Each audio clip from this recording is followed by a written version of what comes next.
Halo, Mbak E. Ah, ya, Kenapa sayang? Kenapa sayang? Sorry.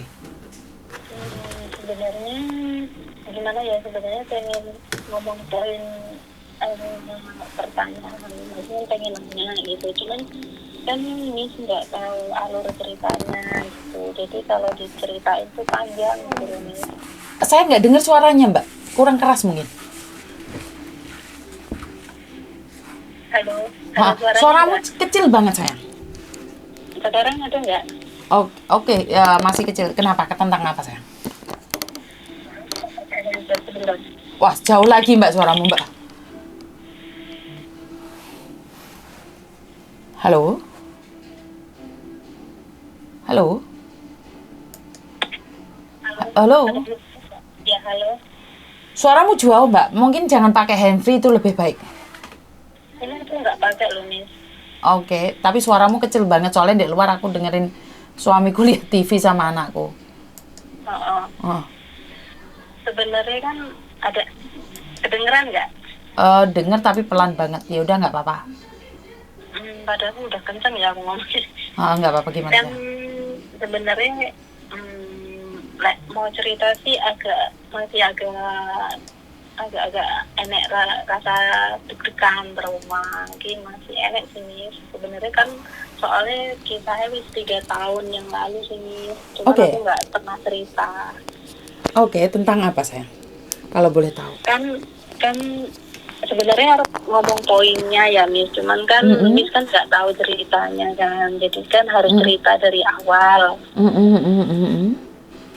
Kan dulu waktu tahun 2019 itu aku kan kerja sama ada 2 orang gitu loh, ada satu majikan, 2 TC. Nah terus kan kita kerjanya itu kan CCTV 24 jam, aku jaga anak 3 sama masak gitu kan, bangunnya kan jam 5 karena kan harus bangunin itu anak, harus bikin sarapan sama bekal sekolah sama yang ini itu kan nggak keburu, jadi aku harus bangunnya jam 5 ya. Terus kalau yang satunya kan bersih-bersih itu kan bangunnya 6:30 gitu kan, beda. Terus kan intinya dulu waktu pertama kali aku ke Hong Kong yaitu 2016 di rumah itu dulu aku sama temanku itu kan maksudnya satu rumah 2 orang. Nah terus ini yang satunya udah di interminate, terus ganti lagi. Terus ganti lagi itu anaknya sampai finish, dia juga baik sama aku nih. Terus ganti lagi kan karena dia udah pindah. Ya kita tetap komunikasi sampai sekarang sih udah 6 tahun ya. Nah abis itu ganti lagi anak Bengkulu, cuman aku nggak mau nyebutin namanya aku sebutin Bemis ya gitu. Tapi kalau sama yang lain enggak, namanya Susianti. Ya dia baik sama aku, bahkan kita kan kalau kerja nggak bisa ngobrol nih, kan ada CCTV, terus majikan perempuan itu nggak kerja, udah benar-benar di rumah yang ada suami gitu kan. Jadinya kan kita kan diawasi terus, jadi kalau aku juga repot banget, dia juga lap rumahnya gede, jadinya kita jarang ketemu, paling pas makan siang itu pun buru-buru makannya, terus paling kalau ketemu itu malam karena kita satu kamar. Terus lamarnya kita susun. Bagian bawah lemariku, dia bagian atas. Dari dulu sih begitu. Dia tidurnya di ranjang atas, aku di bawah. Soalnya aku kan bangunnya paling pagi gitu kan. Terus kan majikan itu kan, maksudnya kan aku nggak pernah ada selisih, bahkan kita baik, dia bukan bestie, maksudnya karena kita satu perantauan kita baik, dia juga sering ngerokin saya, aku juga sering ngerokin dia, baiklah kita, nggak pernah kita cekcok malahan. Terus ya intinya singkat cerita, dia udah mau 2 tahun ya habis itu tiba-tiba tuh ada pihak bank, aku udah di situ udah 3 tahun berapa bulan lah, aku juga lupa. Intinya udah 3 tahun lebih. Tiba-tiba ada pihak bank itu nelpon saya yang maksudnya kalau ingat itu kayak masih agak-agak takut gitu. Habis itu kan nanyain kamu yang namanya ini ya gitu kan. Aku biasanya nggak pernah angkat telepon nih karena bukan kewenangku, karena aku kan nggak telepon kayak gitu lah. Itu kebetulan aku yang ngangkat.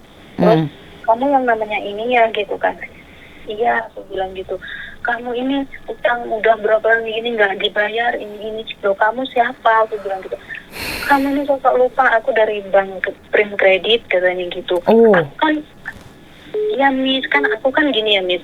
Aku tuh kan nggak tahu gimana, aku 1 tahun nggak libur loh Miss, nggak pakai internet di situ. Karena aku fokus kerja, aku benar-benar fokus kerja, benar-benar anak rumahan. Jadi aku tuh nggak tahu grup BNI Hongkong apa gimana dulu tuh nggak tahu. Tapi bukan nggak tahu ya, karena udah sibuk kerja, malam tuh udah capek, terus tidurnya jam 5, bangun kerja, tidur bangun kerja gitu. Lah abis itu kan dicari ini tuh gini-gini ya, aku abaikan dong. Lah aku kan nggak pernah merasa, aku lo jarang libur, mana liburku hari Rabu, kalau itu pun jarang sekali gitu. Bahkan aku 1 tahun di situ baru libur 1 kali, karena mereka berani bayar aku, maksudnya apa namanya, hitung lembur. Jadi aku mengejar target waktu itu. Nah aku udah abaikan. Terus besoknya lagi telepon terus kan, akhirnya ketemu majikan yang angkat. Terus kan gini, itu kok banyak orang yang sering telepon, siapa sih gitu, nggak tahu, aku bilang gitu kan. Nah itu habis itu ngomong sama majikan lah, singkat cerita udah lama itu. Terus gini terus dia sampai majikan itu diancam juga, kamu kalau melindungi anak ini, pembantu kamu yang bernama ini, nanti kamu akan saya itulah penjara lah apa ya. Majikanku kan itu sultan ya di daerah situ, di sultan kan ya. Dia marah-marah lah, terus nanya aku, emang benar kamu utang bank? Katanya, ya Allah aku nggak pernah, orang kamu tahu kan aku jarang libur. Terus gini terus akhirnya dia, singkat cerita, majikanku nanya kemana buktinya. Terus akhirnya dia bilang, ambil KTP pembantu kamu katanya gitu. Terus di pihak bank itu nyebutin nomor KTP. Loh, ini bener loh gitu. Lah masa sih, aku bilang gitu, nggak mungkin lah, aku bilang gitu. Paspor apa disebutin nama dia. Terus aku bilang, lah ini yang asli sama aku, ini yang asli sama dia katanya gitu. Ya karena tahu orang dia kesini minjem bank, di fotokopi, habis itu pulang. Ya iyalah yang asli di rumah, dia bilangnya gitu kan. Aku nambah marah, terus majikan tuh marah-marah sama aku. Ya ampun, aku udah tahu lah, pokoknya dimarah-marahin, dimaki-maki. Ya aku di sini aku nggak nyeritain majikan ya, majikan tuh baik karena aku menghargai, karena majikan itu kan marahnya dia bilangnya aku nyuri nomor rumah, jaminan bank, sama namanya dia juga ditandatanganin di bank. Dia pasti marah lah, aku hargain itu. Tapi kan aku nggak pernah meminjam gitu kan. Akhirnya aku 3 tahun lebih itu di situ belum pernah tahu nomor rumah majikan, nggak tahu aku. Sampai sekarang nggak tahu. Bener, sumpah demi Allah aku nggak tahu. Dan aku kalau kerja nomor rumah majikan itu nggak penting, yang penting nomor HP men. Betul. Pasti nyariin aku di HP gitu kan. Betul. Apalagi anaknya semua kan sama aku gitu kan. Nah lebih itu singkat cerita, itu kan marah-marah. Terus ada lagi bank kedua, HS Finance men, ya nyari namaku. Waduh. Kamu yang nama ini ya, iya men. Harus aku bilang gini, iya kenapa? Kamu ini gini pinjam uang. Aku bilang, aku pinjam uang berapa? Aku bilang gitu, aku nggak pernah ya merasa ke tempat kalian, di bank kalian pinjam uang atas pencairan uang itu. Aku nggak pernah tanda tangan. Aku bilang gitu, kamu nyuri ya dokumen saya. Katanya gini, kamu nih Amesia, nah itu pokoknya dia marah-marah sama aku, marah-marah sama majikan, ya majikan tambah marah dong. Aku hargai sih, aku cuma diem kan, aku cuma diem dan berpikir, apa pernah aku keluar dan membawa dokumenku secara aku nggak sadar. Tapi aku ingat tuh nggak pernah. Akhirnya aku dalam hati yang pegang dokumen itu selain aku cuman majikan sama agent ya kan. Betul. Uzon. Lah aku kan bingung, ya Allah aku harus gimana gitu kan. Lah itu memang ininya singkat cerita ya, majikan itu nyidang aku, nanya, udah mbak kamu ngaku aja, kamu meminjam ya katanya gitu. Sampai dia bilang nanti aku lunasi sekarang. Neneknya tuh bilang kamu tinggal kerja sama aku gitu kan. Aku bilang, nek, dengan majikan aku kan nggak pernah meminjam, aku nggak pernah gimana, kalian mau ngapain aku nggak masalah, aku nggak pernah tanda tangan, kalau aku melakukan aku pasti ngomong, tapi aku nggak melakukan. Meskipun dokumen saya fotokopi apa semua paspor, kontrak kerja sama fotokopi KTP di sana, tapi saya nggak tanda tangan sampai mati lah tidak akan mau, aku bilang gitu kan. Nah akhirnya majikan kan sampai ya aku hargai lah, dia marah sama aku hargai. Ya udah Mbak, hari ini aku bawa kamu ke kantor polisi di Wanjai. Oke, nggak apa-apa, aku bilang gitu. Aku dibawa ke kantor polisi, terus banyak surat itu kan dari pihak bank dibawa semua kan.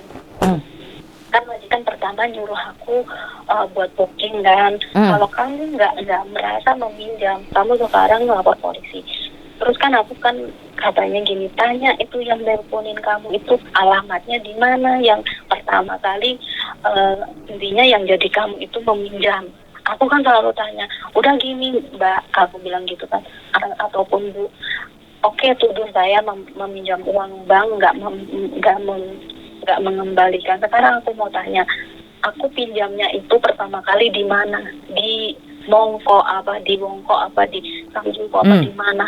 Dia bilang maki aku sekarang aku mau ke bank kalian yang pertama kali aku tanda tangan itu di mana, aku bilang gitu. Karena kan aku nggak tahu ya terus kalau mamanya tahu, aku kan langsung booking di situ kan, enak mah kalau mamanya di Samsung tuh ya udah aku langsung naik ke situ.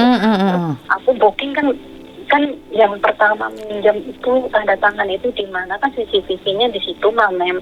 Dia nggak mau ngasih tahu, ya bodo amat gini terus akhirnya dilaporin lah, saya dibawa langsung ke polisi kan di Wanjai. Terus kan ditanya sama pihak polisi, kamu intinya gini, nyonya kenapa? Ini nyonya saya ini itu ya bukan orang sembarangan, dia termasuk sultan lah di situ di Tegal, pokoknya sultan lah. Nah habis itu aku kan ditanya, mantikanku ditanya ada apa? Ini Pak, saya nggak terima bahwa saya pencemaran nama baik lah, intinya Mbak ini nyuri nomor rumah, nyuri intinya alamat rumah apa dibuat kiriin di bank gitu kan. Terus akhirnya gini sama pihak si itunya bilang gini kan, diperiksa kan gitu nih suratnya dari bank. Terus lah ini nggak valid Bu, itu kan intinya gitu kan. Ini nggak ada alamatnya gitu. Ini nggak lete lah gitu. Lete misalnya lela ngono. Akhirnya majikan yang nggak bisa lah, ini intinya nyuruh aku tuh ditangkap di situ. Aku cuma diem, ya nggak nangis nggak apa, cuma diem. Pokoknya aku udah datar karena itu udah sebulan dan aku udah budek untuk Mem. Kenapa nggak ada solusi dari situ? Aku nanya ini nanya itu, nama agent dibilangnya intinya nggak ada solusi sama sekali. Akhirnya aku udah dilaporin, pihak polisi bilang ini nggak bisa diproses, orang nggak tahu ini alamat itu surat dari bank banyak loh, tapi nggak ada tertera alamatnya di mana Mongko, mamanya Mongko, terus di lantai berapa atau nomor berapa, nggak ada. Oke, terus cuman surat aja.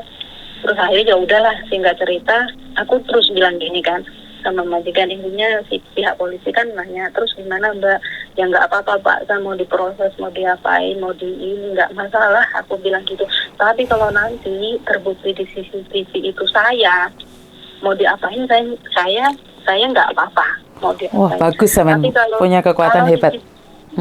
Saya sendiri kalau di CCTV itu kalian bisa buktiin itu saya, kalian mau apa saya berikan semualah, ini jiwa saya badan saya mau dimatiin mau di apa, saya nggak apa-apa. Tapi kalau di CCTV itu ternyata bukan saya akan tuntut balik kalian, aku bilang. Wah bagus. Terus saya akan tuntut balik, aku mau minta ganti rugi. Betul. Gitu. Segini duit aku bilang gitu kan. Terus akhirnya aku bilang gitu kan, karena pencemaran nama baik juga saya, aku bilang gitu. Terus majikan perempuan, kamu nggak takut ini kalian itu masih makan nasi kan, aku bilang gitu. Saya emang pembantu, aku bilang gitu kan. Saya hargai, saya kerja diem dan hutengwa itu karena apa? Saya itu menghargai Anda itu majikan saya yang menggaji saya, aku bilang gitu. Tapi kalau di luar itu saya nggak bisa, aku bilang gitu. saya nggak bisa diginiin, aku bilang gitu. Hmm. Kamu bawa saya ke kantor ini, saya hargai kan, saya kesini, monggo tangannya mau diborgol nggak apa-apa, aku bilang gitu. Aku pokoknya udah ya intinya singkat cerita akhirnya nggak bisa diproses, akhirnya saya dibawa pulang dengan majikan itu kecewa lah, saya hargai, saya cuma diem aja gitu kan. Akhirnya pulang. Ini di titik terakhir lah intinya, udah sekian lamanya itu. Aku masih diam ya, Meng. Karena kan aku mau gimana majikanku aja lapor di Wandai itu aja nggak bisa diproses. Kalau umpamanya saya lapor polis juga percuma juga kan, Mem. Betul. Kan aku cuma diem, habis itu diem. Tapi di titik saya sangat marah besar ini, Mem. Surat itu bilang ini kamu udah mengabaikan, katanya gitu. Ini terakhir, ini saya akan layangkan ke Indonesia, rumah saya kan di Lampung. Saya akan nangkep suami kamu, akan memenjarakan ini, akan ini itu. Saya marah sekali. Saya diinjek-injek di Hong Kong, saya diem. Tapi kalau udah nyampe ke rumah saya, karena saya orang Lampung ya. Pokoknya intinya kalau nyampe ke rumah saya, intinya masa kalian ke rumah saya bunuh kalian, aku bilang gitu. Aku nggak takut, aku bilang gitu. Sampai aku udah kesel kan, akhirnya karena udah ditulis di situ, ini udah surat terakhir katanya kan, nanti biaya 30% kamu yang nanggung kalau sama ini utangnya sama bunganya, pokoknya nggak tahu utangnya itu nggak jelas. Terus aku tanya utangnya kan berapa, kamu ambil, pokoknya udah malu lah kalau tanya sama dia. Akhirnya kan saya keluar dari rumah, izin sama majikan, saya hari ini harus selesai, saya bilang gitu. Sebelum itu sih intinya udah, ya Allah, itu kan kalau nggak salah ingatku ya 8 atau 10 lah rumahnya, udah agak lupa majikan itu. Aku tuh udah sakitnya itu di awang-awang, men. Ini udah mau loncat. Aku udahlah selesai aja dulu itu. Terus tiba-tiba anakku tuh lewat di sana samping gitu. Jadinya astagfirullahaladzim gitu kan. Masa gara-gara utang segitu aja, berutang segitu aja aku mati gitu kan. Oke. Intinya aku inget terusan habis itu. Terus akhirnya bilang, ya Allah, ujianmu udah aku lewati. Tapi ini aku udah nggak kuat, aku bilang gitu. Terus? Aku udah nggak bisa, kalau aku yang intinya kayak temenku minjem dokumen, terus aku tahu, aku tanda tangan, aku bisa terima. Aku bilang gitu. Ini aku nggak tahu, aku harus gimana. Tolong kasih jalan, aku bilang gitu.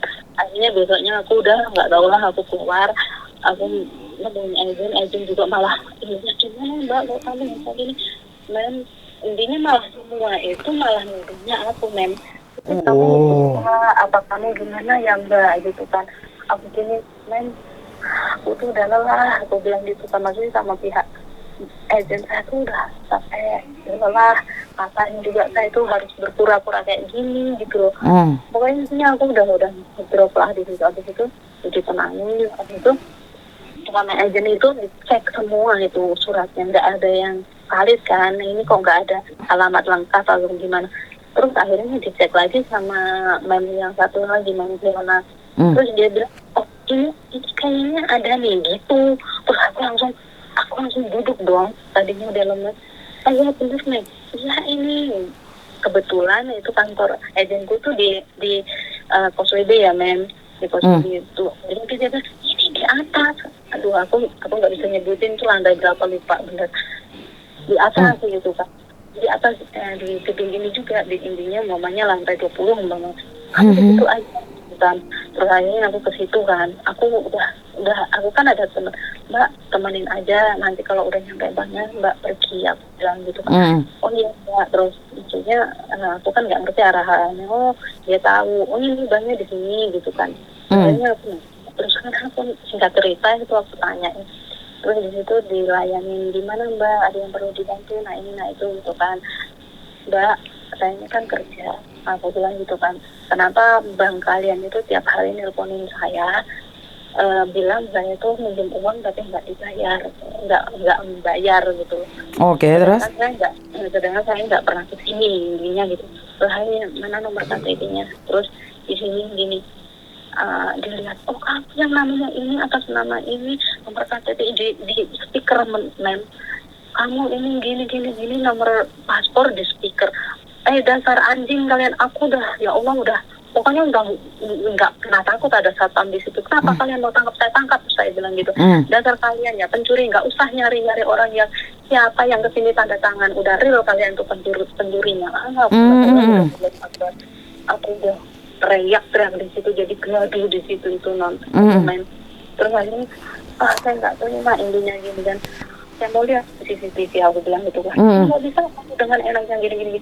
Akhirnya saya langsung telepon polisi di situ. Terus akhirnya pokoknya tolong aku bilang gitu. Aku harus minta tolong sama siapa, kalau nggak sama kalian tolong sekarang, aku bilang gitu. Akhirnya aku turun ke bawah karena kan polisi minta alamat, aku nggak ngerti kan, aku jadi ke bawah. Terus akhirnya kita ke atas, ditanya kenapa, katanya gitu kan, gini aku tuh itu udah naik ke atas kan. Terus ini aku tuh tiap hari nggak pernah, maksudnya tiap hari sih diteleponin Mbak ini. Terus sedangkan aku nggak pernah ke sini. Katanya aku tuh minjem uang di sini, nggak bayar. Padahal aku nggak ke sini, nggak tanda tangan. Aku ini pencurian dokumen. Aku nggak terima dokumen. Kenapa ada di sini? Berarti kan dicuri. Aku bilang gitu kan. Nah terus akhirnya. Thế là có đi fan này đó. Hả là. Hả là xong. Bye. Bye. San mo na. Terus? Kok mati?